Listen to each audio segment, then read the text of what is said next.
Okay, welcome everybody to our Unity Correspondence course gathering, as Claudia said, for the first Sunday in Advent as we enter the Christmas season. I hope everybody had a wonderful Thanksgiving. For Yay. many of us have that as our favorite holiday because it's the just focused on gratitude. And so when I'm here at Houston at my sister's house and had we had a gathering at her daughter's and her children, so my great nieces and nephews, and everybody went around the table to say what they were grateful for, and it's kind of fun to hear what the little kids have to say, and the big How kids, little? How little? 5, 7, and 9. Oh, wow. So welcome everybody, and let's just take a moment and get still and see what we can do to experience that the truth, the one presence, the one power, the one love that always only is.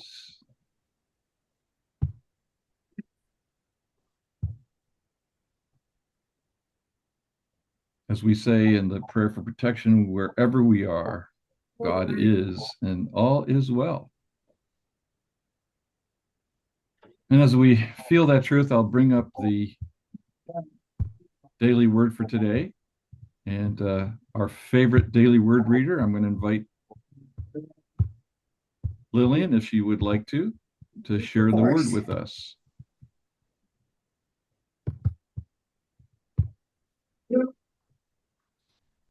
Hope and faith, the words for today. Hope and faith. I walk by faith and live each day with hope in my heart. As Advent begins, I center myself in hope and feel my faith grow strong. I marvel at Mary's faith as I think about the mental, emotional, physical, and spiritual aspects of her journey to Bethlehem to have her child. She must have felt frightened to hear what the angel had told her, but faith allowed her to take each step with peace. Like Mary, I may wonder why I am facing certain events, and like Mary, I live in faith. When I have doubt or uncertainty, no matter what is going on in my life, my faith in the power of spiritual living gives me renewed hope that God is with me. I am reassured that along every journey, no matter how long, the highest good is unfolding. And from Psalm 62, for God alone my soul awaits in silence, for my hope is from Him. Thanks, Lillian. I walk by faith and live each day with hope in my heart. Let's affirm that together. I I walk by walk faith by faith and and live live each each day day with hope with hope in my in heart. my heart. Hope and faith, of course, are the themes in unity for the first Sunday in Advent.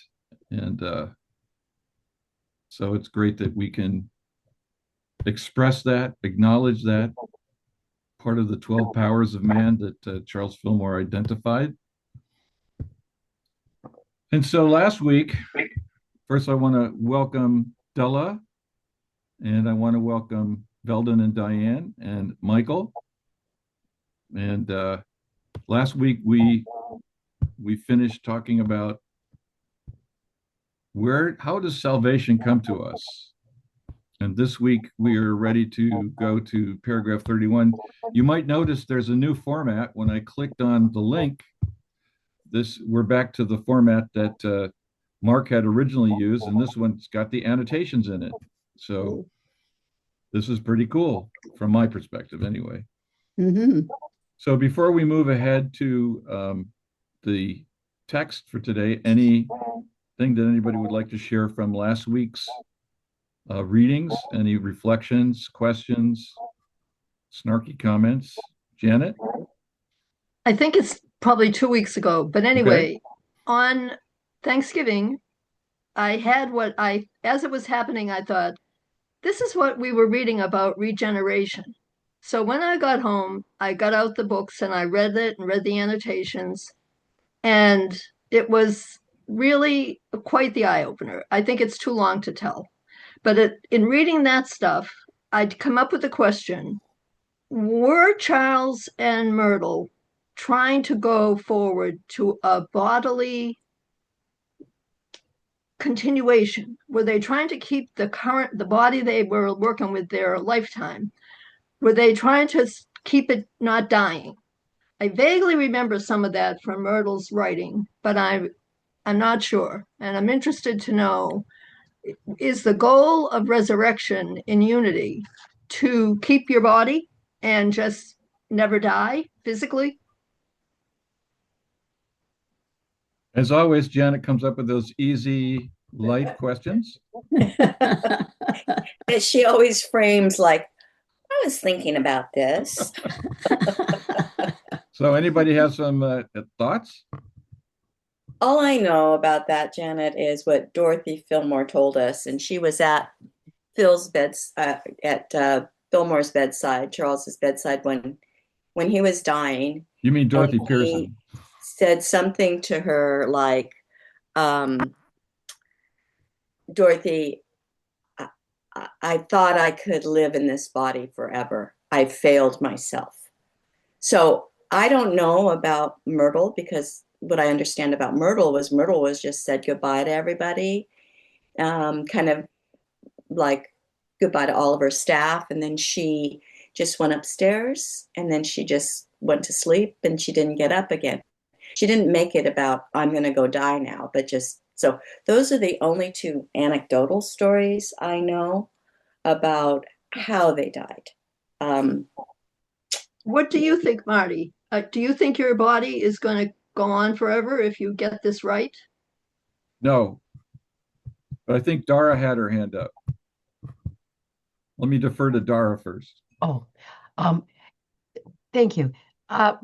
What I understand with the years I've been in Unity, I believe Unity's goal is to let your path be your path, and um, and not to interfere.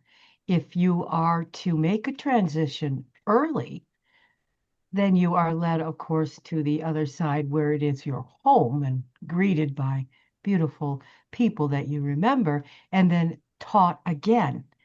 So I think if we only get to the point where we can travel back and forth, would we keep our body? But otherwise, letting it go, you free the soul to continue to learn and have its classes on at home at the other side. But I don't think Unity, really ever made a statement on it, and rightfully so. Whatever, is your path is your path. Your goal is your goal. The respect of loving yourself no matter what. Thank you. Thanks, Thank Dara. you. Dara, what you shared reminds me of, I think I've shared it here before, but it reminds me of something Phil Pearson said at his little birthday gathering at his 98th birthday back in July, when he just talked about the potential for physical death. And he said, I don't know what's going on, but I do know the best is yet to be. Mm-hmm. And I just found that to be a very profound way of accepting the way that the universe is created. Every individual thing in the universe is born and dies eventually, but it gets recreated. And so there's also recreation going on constantly. So when we finish this lesson and we take up the Unity Statement of Faith, which Charles Fillmore and Myrtle authored, there's some indication about this question in that, and that maybe we can get a little bit more of a sense of what they thought. But correct me if I'm wrong, Veldon, Diane, Della, anybody. It doesn't seem to me that Unity has made it part of its fundamental belief of the world, the notion of serial reincarnation. if there's only God going on, there's only one presence, one power, one love, then whatever we do, whether we're born again in this body or not, there's still only God. And so uh, for somebody in this body, that's a profoundly difficult idea to grasp, because this body is grounded in the physical world, and we're talking about what's metaphysical. And so I suspect everyone comes to his or her own conclusion based on whatever we've learned or felt or experienced or suffered in this lifetime. I don't know that there's a single truth about that. And I'm open to being persuaded that there is. Okay, I'll take a shot at it. Okay. I believe unity and other Christian religions believe that Christ ascended and took his body with him. When the Marys came to the tomb, he was gone. And he said, "Don't touch me, for I have not yet ascended to my Father." Now, to my knowledge, he's the only one that accomplished that from an earthly experience. Perhaps I'm wrong. There may be a few other religious leaders whose body disappeared upon their death, kind of thing, and it's not explained. But so that part does happen. Now, whether it happens to me as an individual, yeah, I still go along with reincarnation as just Earth being a temporary home, and that I've been given this opportunity to develop my path and go forward with it. And being as the body is sort of temporal, it sort of stays here while I go on. That's sort of my take on it. Thanks, Diane. Anybody else? Dara, did you have another? Yeah, I like that a lot. That was well said. And if in these lessons, feel more comments on separation from God in our own consciousness. So to me, in his writings, this is the only reason we're back, because we have to learn through a physical body to regain consciousness with the oneness. Otherwise, I don't think, and this is Dara, just mine, I don't think we would have to come back. But because we believe in separation, this is one of the lessons being on this earth in a physical plane, that we are able and blessed to learn that oneness again, and the realignment with God, Christ. It's a wonderful opportunity. So this is how I see being in a physical body, and right now. Thank you. Thank you. Anybody else? Janet, and did you get any insights from this I don't know conversation? I don't know if we're all talking about the same thing, because I wasn't talking about reincarnation, because I have the same face and body as my great great grandmother, of whom there are pictures, and turn of the century, and it could be me standing on this beach. And so that's a different thing than me now, who's lived since 1951, is just going to keep going. You know, I know the Old Testament talks a lot about people that were 900 years old, and that's, I think, a metaphysical thing. I was getting out of what I read this week that Myrtle and Charles had the notion that the body they were in in this lifetime, the body and the mind and the soul were going to stay together and just keep aging, and they were just going to keep going. And I really don't want to believe that. So I'm waiting. I was wanting to hear that and I kind of did hear that unity does not believe that your body just keeps going, no matter how healthy you may try to be. There is a point where your soul leaves your body goes to dust, and whatever happens after that, God's in charge. So, well, I would agree with that, because sometimes, well, I believe that sometimes the soul chooses to come into a body that may have some affliction to learn and better understand the to increase our own enlightenment, our soul's enlightenment. So I would agree that we're going to leave this body behind, regardless of how wonderful it's been, because we're just going to go to that next class. Because remember, I think it's like, we're just going through the educational system and start out, keep going. So, yeah, I would agree. I would agree with what you're thinking or saying, Janet. Thank you, Claudia. But it's kind of cool that you've got the DNA or epigenetics of your grandmother or your great grandmother, because there's also a biological component that goes along with this. So I think that's kind of neat. It's a little scary.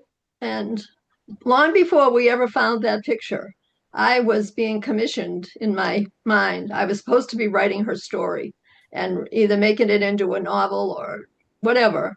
And I'd always say, I don't know how, I can't, it's too hard. And then that picture showed up about 20 years ago. And I thought, oh my God, this is so weird. And I didn't understand anything about unity at that time or metaphysical Christianity. I mean, I just thought like, oh, what? What are you, what? It's just, and I've carried sort of a, just a regret and sort of guilt thinking, oh, I never have done this. And I did start doing all the research of her work and what she did. And I got a big box full. My New Year's resolution is to go through the box at least. And I talk to her and I say, I'm trying. I'm really trying. And, maybe I'll get to do it. But this was a whole new story that I might stay in the same body and just keep going. I thought, oh no, I want to go to the happy place for a little while and then go to a new lifetime. I believe that 100%, but this one was a train wreck and I'm ready for it to be over. So Dara? Thanks, Janet. Dara? I think the point of the resurrection was not so much that he took his body with him or a etherical body or whatever, but it was to prove that we don't die. And it proved that there was an afterlife. So I never focused on him taking his body or not, but the fact that we never end. We go on forever. And I think that's what to me, his message was. Do not fear death because you do not die. You cannot die. You originated from total life for eternity. So don't be afraid of it. And this is what I got out of his resurrection of all the years and understanding of unity. Thank you. Thank you. Michael? Marty, to jump in on what you Well, Mike, hold on a second, Velda. Michael had his hand up, so we'll come back to you in a second. Okay? Oh, no, that's okay. He can go first. So quick. All right. Thank you, Veldon. To jump in on what you said originally, asked the question whether the Fillmores teach reincarnation or not. I don't really know whether they did or not, but I can tell you that I've got at least a couple of books around the house here. I don't know whether they came from Unity or not. I'd have to go back and look at them, but one of them, the title is "Have I Lived Before?" That's Ernest Wilson. And the other one that I read talks about the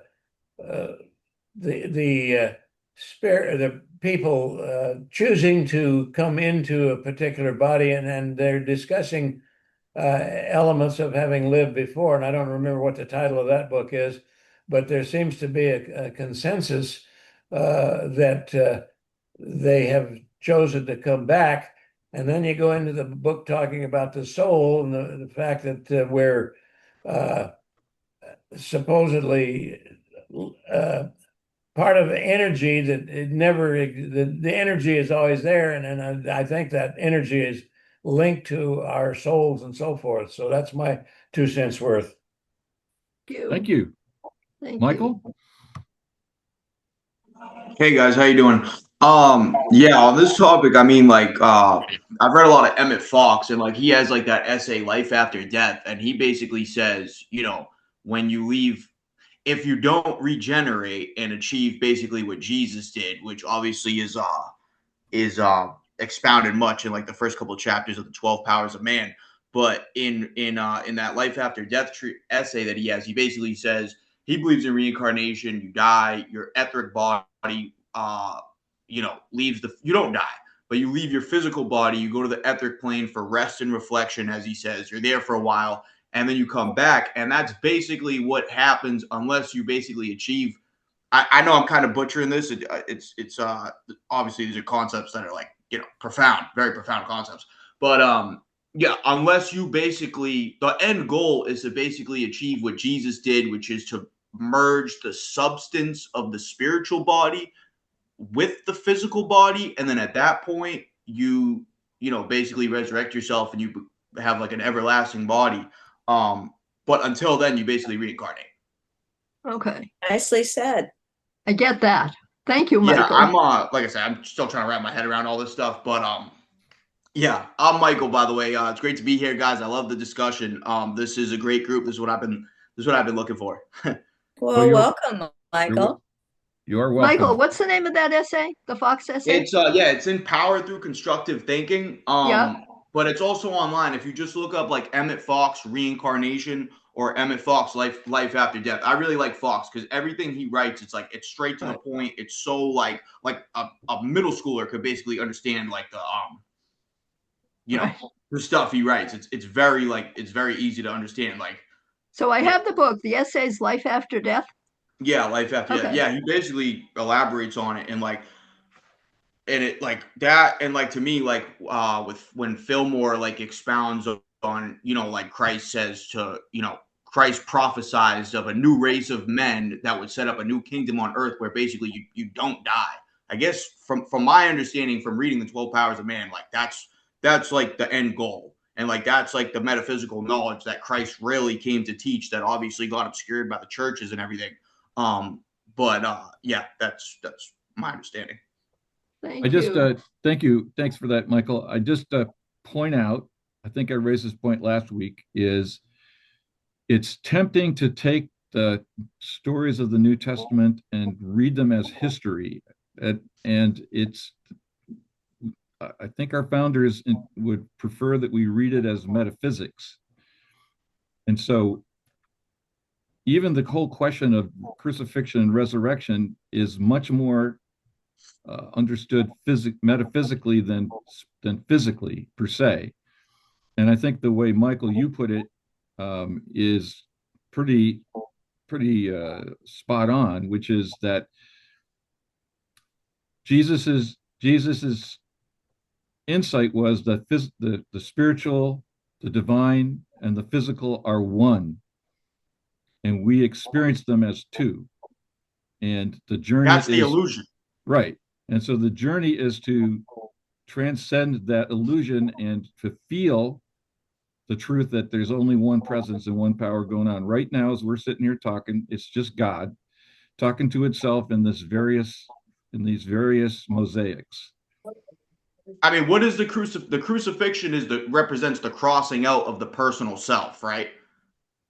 The crossing out of the personal self to merge your will and your consciousness with the divine, but you don't lose your individual consciousness. It's just you're completely aligned with God, basically. I think this is what we're here to grapple. Hey, I got the 12 Powers of Man upstairs. I'm gonna go get it. I'll be right back. Leo. On several occasions, Christ is asked to do the miracles, and he always says, "It's not me, but the Father." And right. It's always under the law. So for me, he invites us to investigate the law of every thing that happens in our life. Well, one of them is dying. That is something to explore.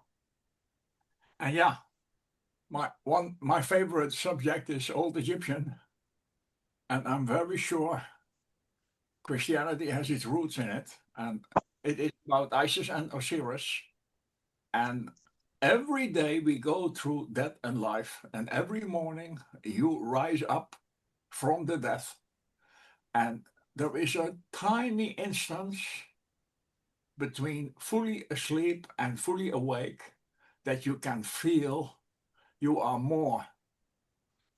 That part we need to develop. And then you find out it's not the life in this physical body that will go on, but it will be the life in that other body that will go on. So my point of view. Thanks, you. Leo. Leo, are you talking about traveling in the astral, as it's referred to? Yeah, many young people nowadays are studying this stuff, and there is on Reddit there are several discussion channels on this, and they can give you good advice there. Okay, thanks. Anything else before we move on? Okay, thanks for, as always, Janet being our provocative person. Sorry. No, why are you sorry? I'm thrilled. Well, This is the whole purpose of this grouping, from my perspective, is to learn from each other. And how can we learn thank you, from each other Marty. unless we talk to each other? Thank you. Yeah. Okay, so we're on paragraph 31. So who would read 31 and 32? I would. Okay, thank you. What has man to do with the working out of his salvation, of his own salvation? Jesus made the gift of salvation possible by showing the way. Man's responsibility is to take the gift and use it and make practical application of it spiritually, mentally, emotionally, and physically. The gift is individual, and each man must use it in his thinking, feeling, speaking, and acting. That is, each man must work out his salvation, or he will not be freed from belief in sin, sickness, poverty, and death. All his concepts of life, his manner of living, must undergo a revision in order that he may unfold his knowledge and powers. Annotations. Shall I keep going? Please read 32. The process by which the old state of consciousness, which produces general death to the physical from or vehicle of manifestation. Yeah, it probably should be physical form. Is changed into the Christ consciousness, which gives life to the body, is called putting off the old man and putting on the new man. In truth, the new man is and how always has been present and intact in every man, and is the only reality, for it is the divine nature or pattern of every man, quote, Christ in you. We must have faith that this is true. The old man has been put on by man's wrong thinking, built into his consciousness by ignorance. In other words, the old man is the outgrowth of wrong thought habits. Since the old man has been put on by wrong thinking, he must be put off by right thinking. Okay, thanks, Stella. Let's read see if we can find that note number 4. Let's see what did we miss here? Okay, where is it? Come on, Mark. Well, I can't find it. So we're just gonna. Would you like me to read it? Marty, yeah. I've got it. Okay, great. Thank you. It's about Christ consciousness. Right. And it says Christ consciousness is the name of the evolutionary goal for the present human family on Earth. The term itself is hard to define or explain. We urge truth students to let their intuition give them a feel for this term. Mr. Fillmore helpfully reminds us that in our present state of consciousness, the only begotten Son, the Christ, is still in the seed stage in most of us. We are still working to germinate that seed. Most of us are still far from being able to express the Christ to any degree of fullness. But right now, our direction is the most important thing. Great wonders will come later. And this is from Ed Rabel's Metaphysics #1, The Christ in You, Christ Consciousness. Thanks, Gretchen. Appreciate that. Okay, reflections, thoughts on these two paragraphs. Thanks, Della, for reading. Leo? A nephew of mine, I think he was in his 20s, and his older brother was working in the shed spray painting, and the whole cabin got on fire. And this other nephew, the younger nephew, went to the shed and just broke it down with his hands and rescued his brother. These wonders come later, they say. No, they are here all the time. You do something that is unimaginable, and you do it. And all other people say, that's a wonder. And you just say, well, I just did it. Thanks, You do Leo. wonders every day. Well said. Other thoughts, comments, questions? Yes, Dara. I love the writing of Filmer where he makes sure we understand we are already perfect. There's we have the fullness of God within us, right where we stand forever, but that we have to learn because of our agreement, conscious agreement of separation, we're bringing forth that naturalness and learning to express further and further, daily and daily, this divineness within ourselves. But the fact that it's there, it is always there, again, through eternity. You cannot change the absolute, but we are changing our consciousness to realign with that inner perfection. And I just so love the way he says that. Thank you. Thank you. Yeah, like the pattern's already in us. Like the pattern of the oak tree is already in the acorn. It's just we have the free will, so we have to align our thoughts and will and beliefs with the pattern of the Christ. Every day. Yeah. Or not. Marty. Well, here's And the thing, though. Leo- You make that comment, Leo, and probably appropriately, but as Dar was saying, it's true no matter what we think. And that our responsibility, what does it say here in the second sentence? Our responsibility is to take the gift and use it to make practical application of it spiritually, mentally, emotionally, and physically. And as Michael was saying, we don't have to. And there are consequences to whatever we choose because we're free to choose. I'm free to choose to feel separate from God, and I'm free to choose to feel one with God. And I think we had a pretty robust conversation about the value of free will and the voluntary approach to the divine truth a couple of weeks ago. Anything else that strikes you on this? What do you think about this idea that each one of us has to do it in our own way? Or that's the way I'm reading this. Makes sense to me. Can you say more? Talking to you. We all have our different foundations, and we work from our own foundation.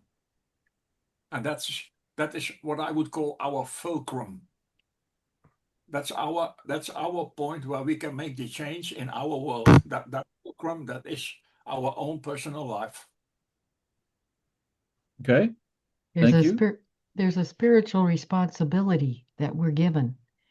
And again, that's a choice. And when I first got into Unity, I won't even say how many years, I looked at the Reverend. I said, "You mean I have to be responsible for what I think?" And she goes, "Oh, yes, Dara, you do." And I got a little agitated. I said, "No, let everybody else do it, and I'll lay back and, just go with the flow." And of course, as years passed, I realized there is a spiritual obedience and there is a spiritual responsibility, and they're glorious. They're absolutely beautiful. Rather than, as a child, obedient is not a good word to me, and responsible. I don't, I'll be responsible the way I want to, don't tell me what to do. But in spiritual obedience and responsibility, it's a full life. It is the path to the ultimate oneness. Thank you. Thank you. Because we're God individualized anyway, right? And like, Yeah, I do. from, I basically look at it like God needs conscious focal points in the universe, and then you basically just make yourself like an agent of God, like a worker, like a direct like ambassador for God. That's what he wants. A channel. Yeah, that's what he wants and needs, and that's why it's like, yeah. And if that's true, then, Michael, is it not the case that his want and need is automatically stimulated in this individualized version and is utterly coherent? The small is utterly coherent with the infinite in that case. Yeah, because he made us in his image, like the same pattern. Right. Any other thoughts about these two paragraphs?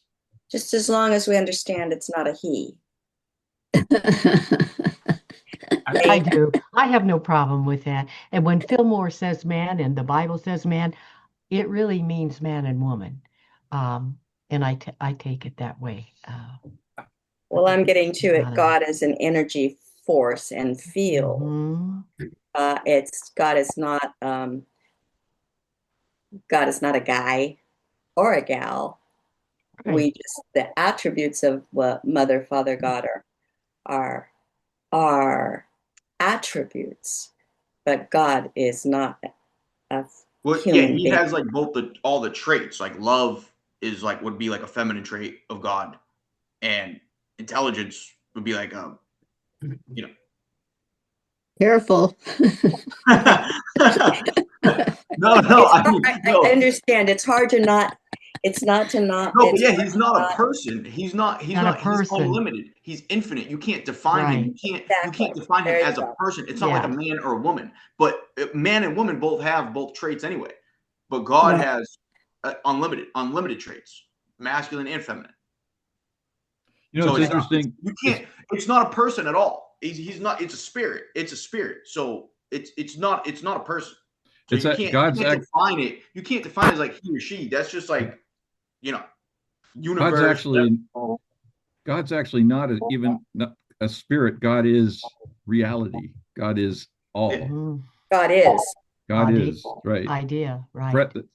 So, Michael, we had a minister who she would always refer to God as the divine presence, and as a way of overcoming this language thing that we have. I mean, the notion of God the Father is just a historical development from times when paternity meant something different from maternity and so forth and so on. But to the metaphysician, these are just pointers to something that's ultimately capital T true. Yeah, like language is just used in this like state of evolution that we're in as like humans. But when you discern things like spiritually, metaphysically, it's through visions and feelings, and so it's like language. Right, so it's here what they say: our thinking, feeling, speaking, and acting. Mm-hmm. Okay, anything else? We'll move on. Before we move on, that's I'm just Leo. going to say that the comment I just made, though, isn't, and we all agreed to, is not necessarily widely agreed to in the family that I come from, where God is a he, and we're going to walk through pearly gates and he's going to be sitting there. So the culture around us often tries to frame God in a different way than we do as metaphysicians, or as we do as trying to follow these teachings of Fox and Katie and Fillmore's. So Indeed. And we even get trapped in it from time to time. It's because we're embedded in our culture.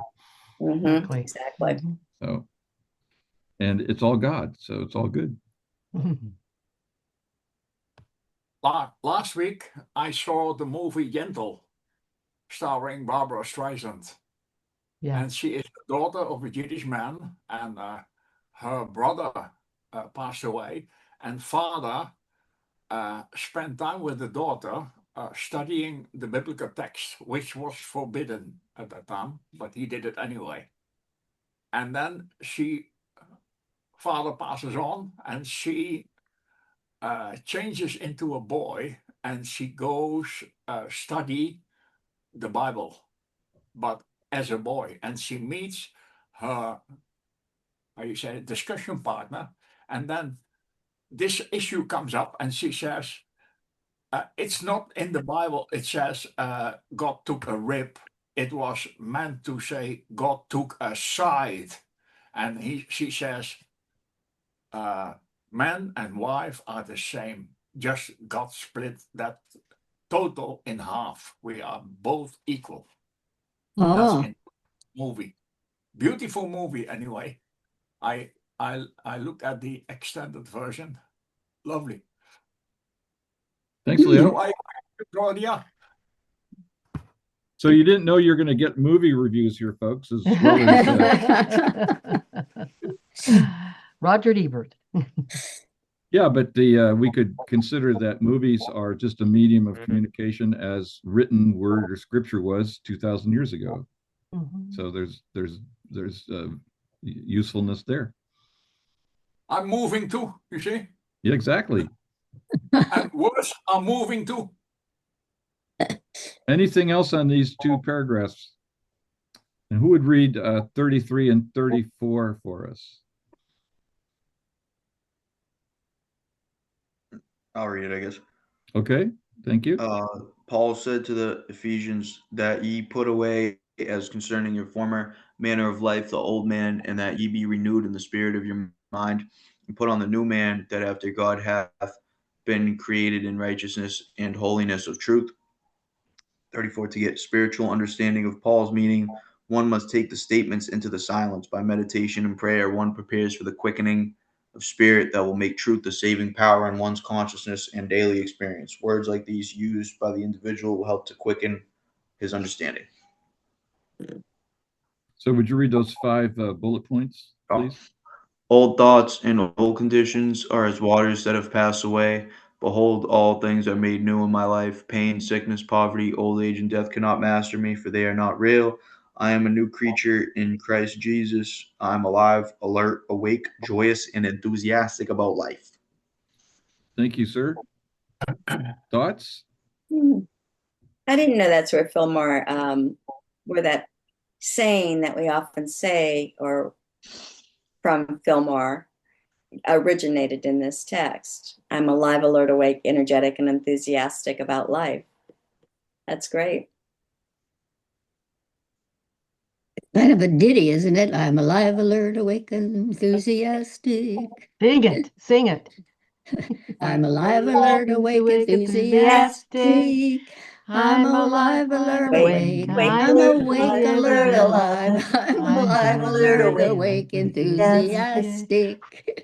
That's a YOU theme song from every regional conference I ever made. Those are joy songs, absolutely. Oh, wow. And Diane, isn't it great that to know where it came from? I think that's so powerful. Yes. Yeah. And then that third one, pain, sickness, poverty, old age, and death cannot master me, for they are not real. That's another affirmation quote that we use a lot. So nice to find out the source document. Well, I have to differ with you. I turned 90 this last June, and I'm taking old age very seriously. Well, Lillian has you beat because she turned 90 in March. Okay. And she's taking youth very seriously. She's going to prove it to all of us. So not only movie reviews, but choral singing. I love it. And testimonials from people in their 90th decade, right? Mhm. It's pretty It's like- powerful. It's a requirement to join this class that you have to be able to sing. Yeah. Uh-oh. Okay, so what do we take of this injunction here? It says to get spiritual understanding of Paul's meaning, we need to take the statements into the silence. I would substitute must into can. Okay, There are Yeah. other ways. It's not just one way. okay, And I see it as must, because the teachings of Jesus and of many, many others is that's where we go. That's where we go to find the truth of us. So it is a must. If you want to be centered, if you want to find the peace of love, if you want to understand the knowledge and not let the physical world bother you, that you're okay, you must go within to gain that knowledge. That's just my thoughts. Thank you. okay, thank Because you. that's where you're going to hear the still small voice within you, is when you go within. So these are wonderful Mhm. springboards, I'll affirmation, prove you different. truth. I think for me that The one that starts out, pain, sickness, poverty, old age, and death cannot master me, for they are not real. I mean, there's pure Fillmore belief in eternal life. You're Janet? right. Okay, thank you, Diane. Janet? Janet, my experience on Thanksgiving, which is now really only a few days ago, then reading this today brings up the question to me, can you have lived an earth life 100% spiritually grounded, connected, a real cornerstone of my earth life this time, probably in the past, and still have had such chaos with the mental, emotional, and physical aspects of living a life as a human being? I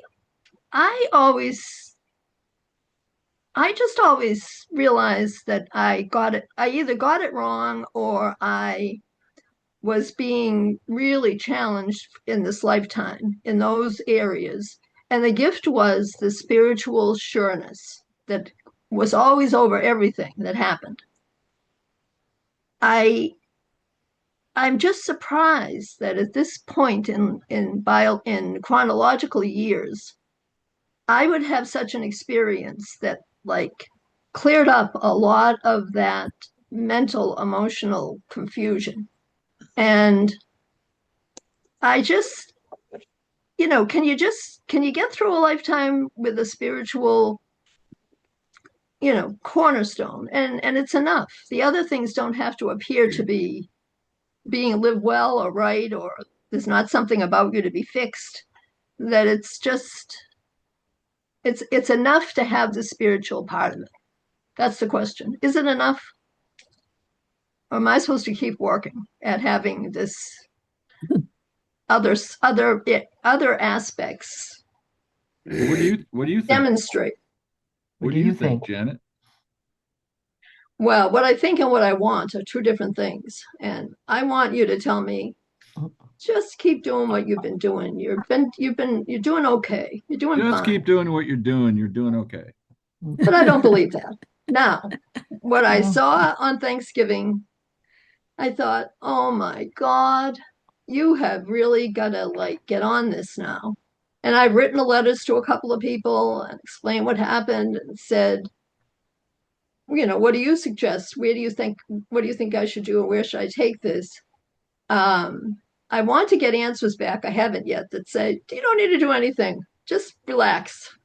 So I'll give you a report when you come back after you're traveling next week, Marty. If I got any reports that said, just don't worry about it. Well, I think the reason I asked you is because it says here our responsibility is to take the gift and use it, and it's individual.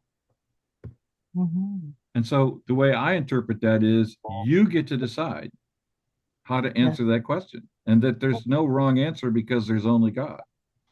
And there Yes, is and I also, thought I had answered that for a long time now. And Right, so then you what can change happened your made me mind. say, "Oh no, wow, you missed something along the way here."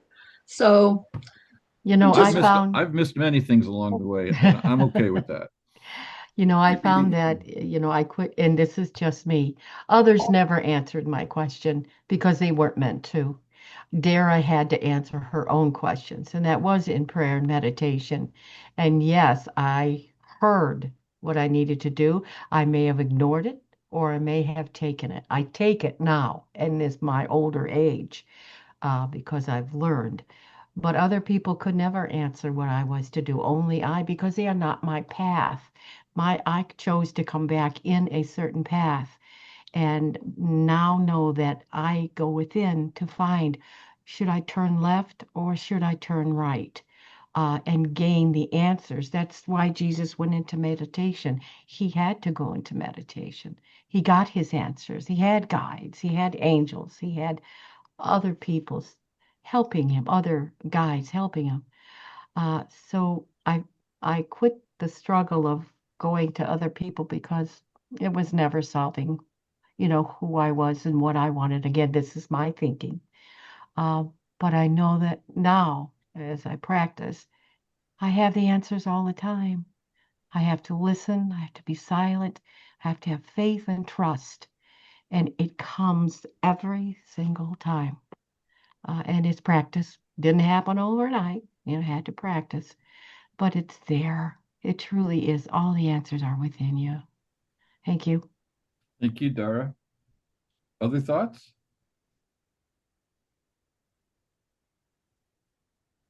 Gretchen? Beautifully said, Dara. I return to the Oxford English Dictionary, which tells me that the root of the word obey is to hear. Mm. Mm. And it really changed ideas of obedience for me, because of the power of seeking to hear God's voice and God's direction.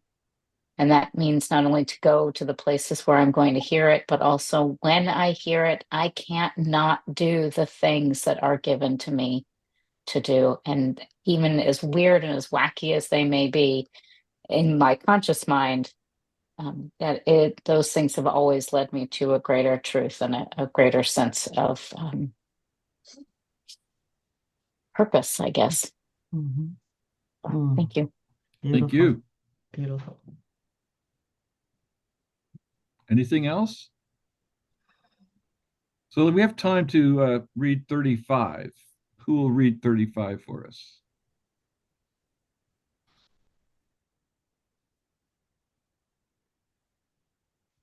I can well, do that. Okay. To put off the old man, one must have faith in God. Despite all appearances to the contrary, man is alive unto God in Christ Jesus. Man is alive unto God in Christ Jesus. Man begins to demonstrate this when he is willing to cooperate to make the effort. The first step is to believe in his inherent divinity and to put away all thought of himself as a sinner. The next step, taken by faith, is to begin daily to unfold the spiritual powers, parents, divine ideas, latent within him. Each day, he becomes more and more alive to spirit, basing his thinking on the divine ideas of the Christ mind and living the Christ life in all that he does. Thanks, So there's Claudia. 12 powers, Michael. Food for thought. Yeah. Reactions? Yeah, that's food for thought. Yeah, that's pretty deep. Can you say more? Can you say more? Melvin? Well, I'm thinking. Maybe. I think what a lot of what I get out of that is uh, I I accept a lot of things that happen in my life as part of divine order. So somewhere along the line, I think I'm dialed into that, but that's probably the best I can say this morning. Okay. Leo. About a year ago, I joined, and I think somewhere the first month I said, I have still to work on the concept of Jehovah. And then 1 week later, I had a dream. I said that will take 9 months. These 9 months passed, and this week, the sentence that many of you say, let go, let God, came really established within me. And just today, I had a 10-hour drive and I practiced that. And before, I did that already. I was playing around with the people around me, driving. Yeah. But every time now things were challenging, I just said to myself, let it pass and let God decide. And my whole drive was smoothless. Smooth. Thank you. Thanks, Leo. Well, guys, I'll tell you this, like that line that says, put away all thought of himself as a sinner. I mean, that's like, for me personally, that's been like the biggest struggle of my life. I was on like drugs and stuff when I was younger. And you guys know how the accuser is admitted into your consciousness, right? Self-condemnation. And there's a couple other things, but that thing is on me every single day. I mean, it's like a spell and it's a belief. And I I know this stuff intellectually. I read it all the time, but I I I have the hardest time accepting that I am one, that this is true for me as well. It's like there's this huge sense of separateness that I just feel like, because I was in jail. I was in jail. It's 2017. My mom sent me Sermon on the Mount by Emmett Fox, and I read that book, and I basically saw God, like my consciousness, everything just crystallized. But I fell from that place, and I mean that's like the whole thing for my life right now is casting out that belief, and I'm working on it. But it is like it's like Buried. it's there, like that belief, that race consciousness, whatever I did, the self hate and stuff, it. So like it's like a dream. Like I feel like I'm in a dream every day, walking around, and like that's my life goal right now is to break this spell. Thank you guys for letting me share that. Thank you. So, Wonderful. Comment, what Michael. it says, Michael, is Mm. there's the answer. 35. I'm 35. Put away those thoughts. That's your old man. Put away those thoughts. Mm. But yeah, if And you go in the revealing word and you click on the definition of like adversary, it says that once he's admitted into your consciousness, he makes you believe that you are inherently evil. right. That's from Fillmore. And that's precise. And once I read that, because I was trying to, like, I've dealt with this my whole life. But when I read that on that definition, I was like, oh my God, that's it. That's me. Like, that's me. I honestly believe that. Like, I don't see myself as like, I know it's true at the heart, at the very heart of it. I know it's true, but it's Well, spell. congratulations. I'm congratulating you. You are awakened. You just professed that you have come from sleep and are now awakened. This is a celebration. You'll move on just fine. You'll be just fine. But the first step is coming out of the sleep and becoming awakened. And you have done that. I congratulate you. Thank you. Thanks, Carl.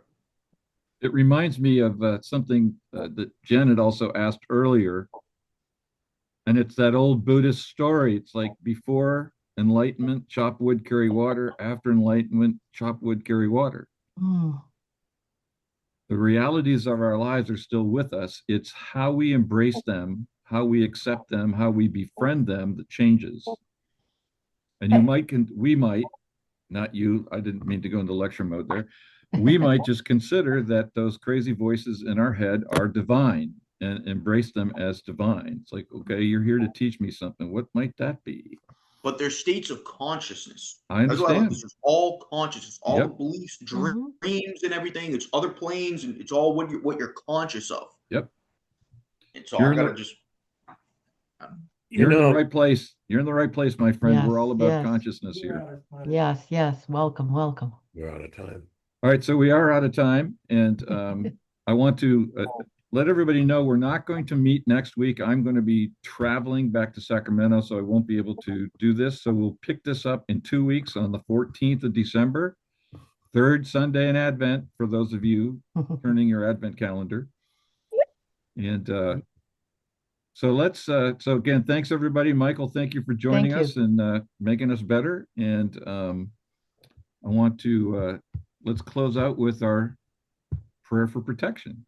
Together, the light The of light of God God surrounds surrounds us. the love The of love of God God enfolds us. enfolds us. The The power power of of God God protects us. protects us. And the The presence presence of of God God watches watches over us. over us. Wherever we we are, are, God God is, is, and all and is all well. is All well. is well. Woo! Thank you, Marty. All Thank you, is Thanks, Thanks. well. everyone. Marty. Thanks, everybody. Safe Hey, travels, Marty. thank you. Yes, yes. Fabulous week, everyone. We'll see you in 2. Della and Thank Claudia, you. could you stay for a minute? Sure. Are we in trouble? No, I just have an update on Phil's memorial thing I wanted to Okay. share with you guys. So, um, so I got just a couple quick things because I'm not going to be able to meet with you next week. Everybody else can stick around for this, but this is a completely different topic. So just a couple things to share. The sanctuary at Spiritual Life Center can hold 115 people. And so if we accept their offer to host the memorial service, we're going to be stuck with that. And I don't know how to determine whether that's adequate or not. So that's number one. And then number two, his daughter is prepared an obituary. And so Catherine had raised the question about doing an obituary for the bee, and she's working on it. And so just to let you guys know that there's going to be an obituary. I saw a draft of it. It seemed fine to me. Kim hated the picture, so she's going to try to get a different picture, and that's fine by me. Whatever. But just to let you know, that obituary will be a month before the memorial service, and it will not mention anything about a memorial service because we just don't have that information. So I just wanted to give you that update because we still need to. And Kim, by the way, has given us, our little capital city group, the carte blanche to sort of put this together. And because that was my main concern, is I don't want to create conflicting memorial groupings. And so, and as I think I told you guys, his daughter said, the family is not going to hold anything, and whatever you guys want to do is fine by me. Okay. So that's my update. If we were thinking about the 115 people in the sanctuary, how would we distribute the information about the service? Well, there's official channels. We can send a notice to all the Unity churches in the area, to Auburn, to Roseville, to Kevin, to Davis, and ask them to distribute it. And of course, SLC would do it. And I think most of those organizations do Facebook or other social media channels, so that we can invite them to do that. So I don't think that's a problem. The potential to have, is there the ability to have, I know they have a, a fellow